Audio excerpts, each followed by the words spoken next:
গত ১৬ জুলাই গোপালগঞ্জে সমাবেশ করতে গিয়ে হামলার শিকার হন এনসিপির নেতারা। পরে পরিস্থিতি নিয়ন্ত্রণে আনতে সেদিন সন্ধ্যা থেকেই কারফিউ দেওয়া হয়েছিল গোপালগঞ্জে।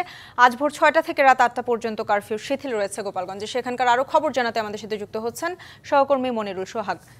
সোহাগ, কারফিউ তো আজকে শিথিল, জনজীবনের স্বাভাবিক গতি দেখছেন কিনা বিস্তারিত জানাবেন।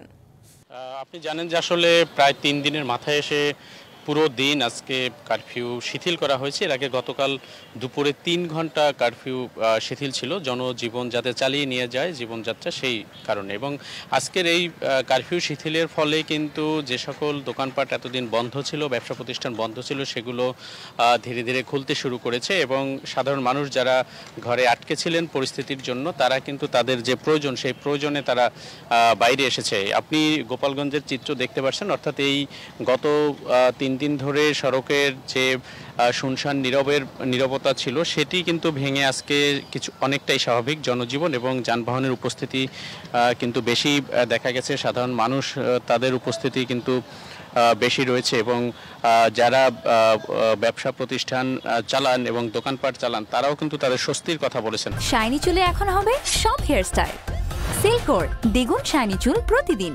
অর্থাৎ স্বাভাবিক হতে শুরু করা বা বাইরে বের হতে পারাও এক ধরনের স্বস্তির কথা বলে জানিয়েছেন। যারা ঘরে এতদিন আটকে ছিলেন তারাও কিন্তু নানা প্রয়োজনে বাইরে এসেছেন। তবে সাধারণ মানুষ যারা রয়েছেন গোপালগঞ্জে, তাদের দাবি আইনশৃঙ্খলা রক্ষাকারী বাহিনীর যে তৎপরতা সেটির মাধ্যমে যাতে পরিস্থিতি স্বাভাবিক হয়ে আসে এবং তারা যাতে স্বাভাবিক যে জীবনযাত্রা, স্বস্তির জীবনযাত্রা সেটিতে যাতে খুব দ্রুত অবস্থায় ফিরতে পারেন।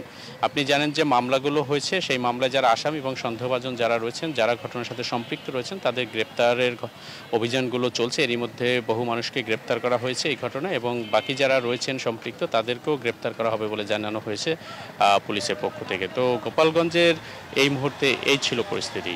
সোহাগ, ধন্যবাদ।